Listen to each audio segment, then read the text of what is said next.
Hey, I'm Franz Wertvollen, and in the previous video we talked about anger issues, hate issues, how to deal with hate that is poisoning you from inside, and we used the Jeffrey Dahmer Netflix series to bring in some very good examples. In this video, I want to show you another little or huge psychological trick that you are definitely doing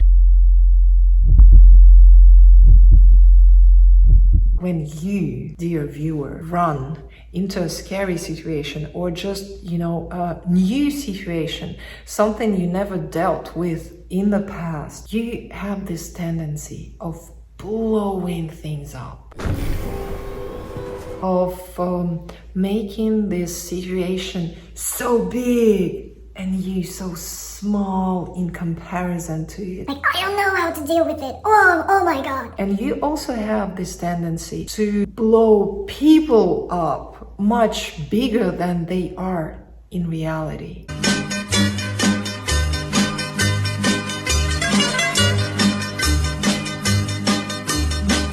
There's this scene when Dahmer comes to his neighbor, Glenda. She's a small clerk. She's not a supervillain or a superhero or anyone super. She's just a very average woman who do not want to deal with any kind of complicated situations in her life. But she feels the smell coming from the Dahmer apartment. She hears the noises, the yellings. She called the police many times. And then she also spoke to the manager of the building, and Dahmer understood, like, okay, this woman is trouble for me. And so he comes to her apartment with a sandwich, and he wants her badly to eat it. Glenda is very scared of him, but a lot of you will say, hey, actually she was brave in this scene, and she was, because she did her best not to show how scared she was. She did her best to get him out of her apartment, though he was very menacing. She did her best not to show how scared she was, but she was scared of him. And she didn't see Dahmer for what he actually was, a failure thinking about himself, that he is a failure very scared of her. And this, like, the fear he felt of her and of the society discovering who he is, actually this very fear made him coming to her with this poison sandwich. But she saw none of it because she wasn't even trying to understand what is Dahmer. What she did, she turned him into big mad wolf, like this monster. Oh my God, this monster from the apartment next door who maybe eats people alive. He came now, I'm so repulsed, and I'm so scared, but I'm so repulsed of him that I won't even try to, see how he sees me and how he sees and perceives the world.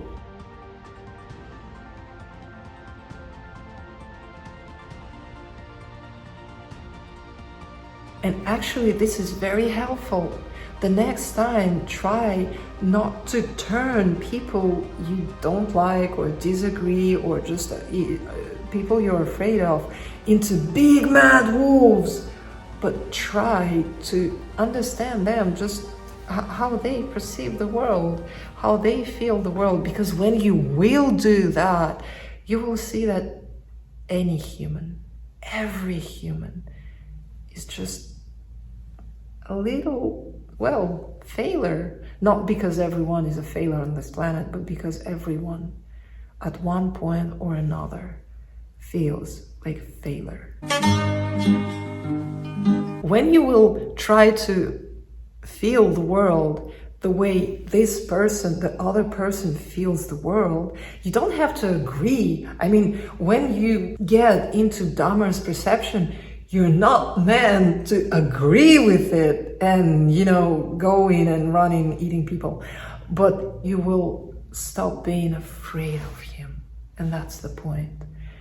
when you don't blow the situation up of proportions, but actually when you, instead of inflating the situation, you deflate the situation.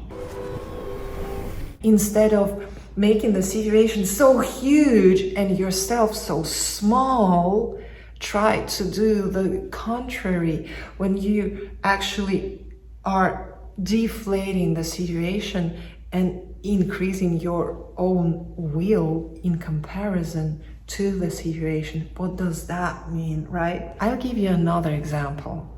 Let's talk about the 13th century.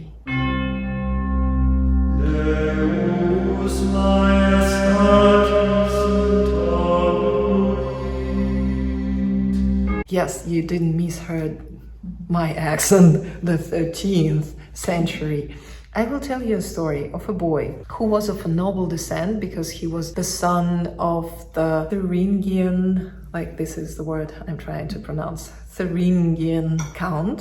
But he's not the first-born child, so he has to build a career for himself because he will not inherit the lands of his father. He decides to build a career in the Teutonic Order. He's 16. One day he's sent as a messenger from the Großmeister of the order to a cardinal, and the Großmeister wanted, let's say, a signature. He needed something from the Pope that this cardinal could get. And the guy, the cardinal, well, he has a taste in men, or should we say a taste in boys. And the 16-year-old son of the Thuringian count doesn't know anything about it. He thinks he was just being sent as a messenger. And you know, being a cardinal in the 13th century, you were a powerful man. Definitely you had much more weight than a 16-year-old boy, even if he's a son of a count. Now imagine you're this 16-year-old guy.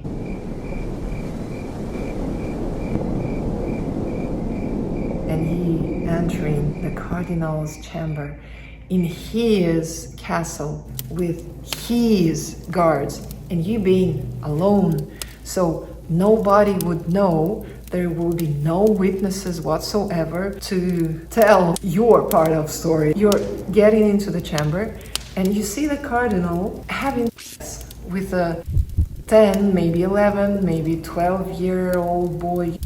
You don't know, but you just understand that something is very wrong all of a sudden. When the guards are leaving the chamber and are, closing the door, you also understand that perhaps it's not for nothing that you were sent alone, not only because the roads in this part of country are safe. You suddenly understand a lot about why you were sent, not anybody else, but you were sent. In this moment, you feel tiny. This is the point when you feel like, oh, I'm so tiny, and the situation is so, oh my God, what should I do? I don't know what could I do in this situation. And you're in such denial actually of the situation that is already happening. So the denial of this situation, oh my God, no, that can't be true. This denial would not help you if you're this 16-year-old guy. The denial, that cannot be true, will not help you. When you're in denial of a situation, it inflates the situation even bigger. And so Gerhard lived it through, felt it with his whole spine, that he had this choice of getting this situation the way oh my God, that's a monster here. That's not a human, that's a monster. And he wants to do monstrous things to me. And this situation, I can't believe it's happening to me, which will be completely normal because a lot of people will have exactly this reaction in that kind of situation. But Gerhard was smarter. He felt that either I can go this way and it will finish in a rape. And I could even do anything about it after, because nobody would listen to a 16-year-old boy, and especially even if people would listen, that will kill my reputation. And the verb kill, it's a very mild verb. Gerhard understood that if anything happens right now with the cardinal, you have the right to remain silent. And that's the only right he will have. So Gerhard understood, either I will continue to blow this situation up in proportions, either I'm saying like, I can deal with it. Yes, obviously, this is how the situation works. I will right now word the situation for myself, like what is happening. And then I will look into this guy. I will not see him as a big man wolf and me pretty little red hood, right? Like little red hood, yeah. But no, this is not how I will handle the situation. First of all, I can handle this situation and I will handle this situation. Second of all, who is this guy? How he feels the world, how he perceives the world. And I need to know it, since no, I will not let you take the upper hand in this situation. Since I will communicate with you, since I will push my perception of the world on you, I need to understand your perception of the world so I can push mine upon you. So Gerhard was already accepting the situation. Accepting, it doesn't mean he was complying to the situation or submissive to this situation.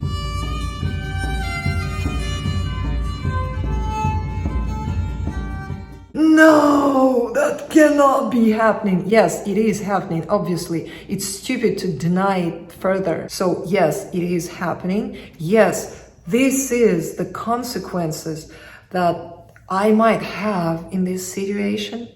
Those are the possible endings of this situation. And now I will work with it. I will do my best to shape the situation the way I want it.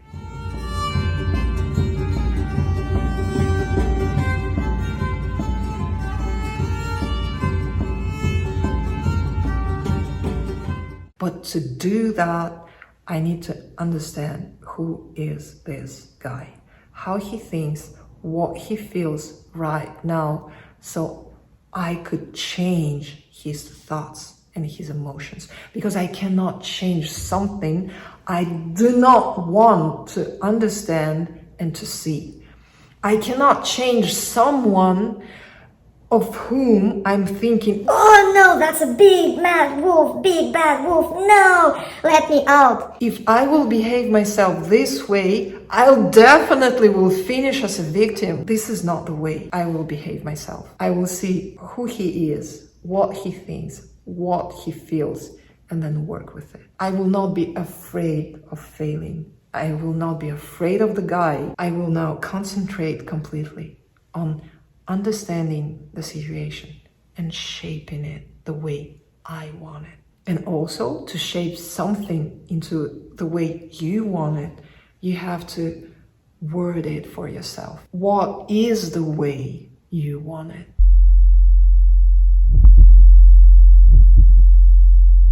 If you really watch yourself thinking and doing things, you will see, dear human, how very often people are saying things like, I just want it to be nice. I just want it to be good. Well, nice, good, that doesn't mean anything. Be more precise in your wishes. I just want this situation to finish, not in a Rape. That doesn't mean anything.